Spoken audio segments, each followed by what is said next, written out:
Good evening बच्चों। Today we will discuss about high powered money. ठीक है, money जो चैप्टर हम लोग स्टार्ट किए हैं, चैप्टर है ना जो नेशनल इनकम के बाद का था, वो है हाई पावर्ड मनी। मनी का अब आगे का पार्ट है। हाई पावर्ड मनी क्या है? देखो, हाई पावर्ड मनी, इसका सिंपल एक फॉर्मूला याद रखना आप लोगों को ज़रूरी है। Currency held by the public, जो हमारे पास पैसा है, और cash reserves with the bank.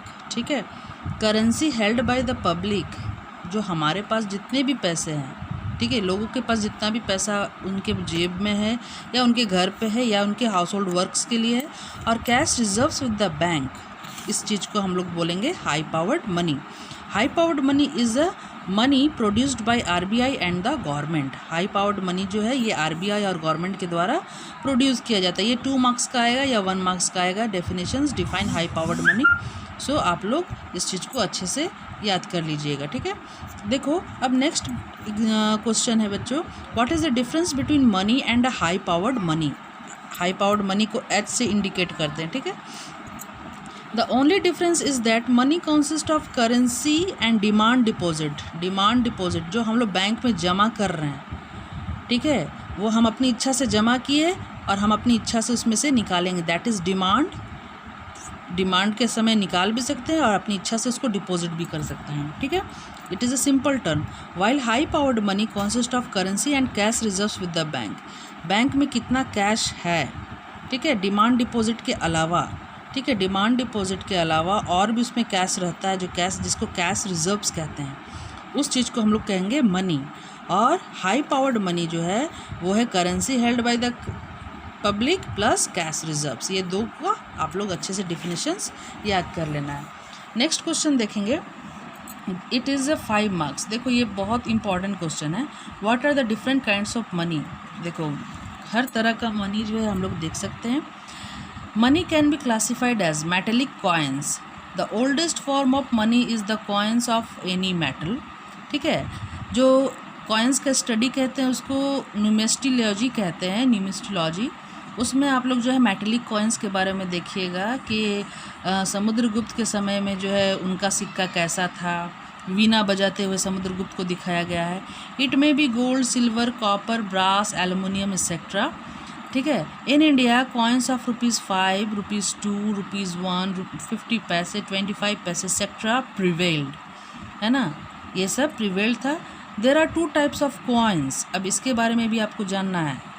बहुत सारे बुक में जो है, ठीक है, इस सब में बहुत ज़्यादा कन्फ्यूज़न है। मेटेलिक कॉइन्स आप समझ सकते हैं, लेकिन टोकन कॉइन्स का जो है अलग अलग डेफिनेशन आएगा बच्चों। देखो, that money whose face value is larger than its intrinsic value is called a token coin.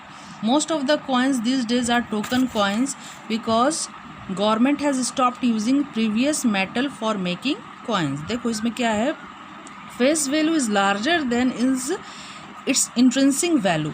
ठीक है, फेस वैल्यू जो है उसका, यदि 100 रुपये है, 100 का सिक्का उसने बनाया है और अंदर में वो गोल्ड डाला है, सिल्वर डाला है, तो गोल्ड का दाम नहीं दे रहा है, सिल्वर का दाम नहीं दे रहा है, तो उसे टोकन कॉइन्स कहेंगे। ठीक है, लेकिन अब सरकार ने क्या किया, इस चीज़ को बंद कर दिया, क्योंकि गोल्ड और सिल्वर जो है वो बहुत प्रीशियस मेटल्स है।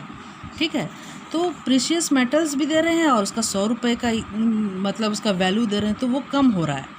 तो टोकन में क्या होता है कि उसका इंट्रेंसिक, जिससे वो सिक्का बना है, उसका दाम ज़्यादा है, लेकिन सिक्का का जो वैल्यू है वो कम हो जा रहा है, तो उसे हम टोकन कॉइन्स कहते हैं। ठीक है, आप हिस्ट्री देखिएगा तो सबसे पहले टोकन कॉइन्स जो है स्टार्ट किया था मोहम्मद बिन तुगलक ने। ठीक ना, अपने शासनकाल में उसने टोकन कॉइन्स को ज़्यादा से ज़्यादा इस्तेमाल किया था। ठीक है, नेक्स्ट हम लोग देखते हैं, टोकन कॉइन्स जो है लिमिटेड लीगल टेंडर में इसको 2 डिवाइड किया जाता है, लिमिटेड लीगल टेंडर और अनलिमिटेड लीगल टेंडर।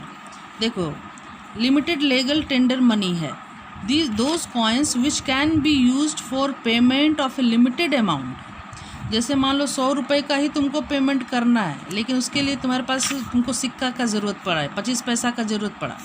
ठीक है, तो denomination of 25 paise can legally be used for the payment of ₹10 only या 100 ओनली।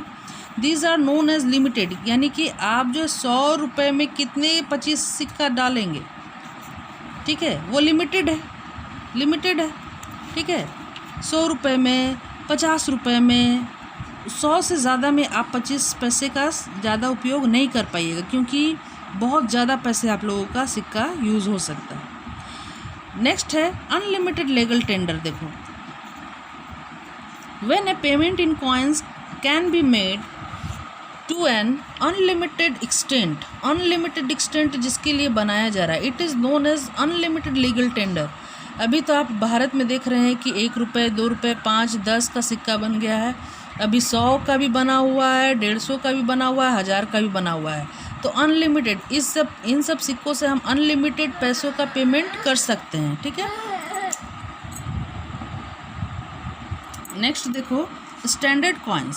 स्टैंडर्ड कॉइन्स नहीं,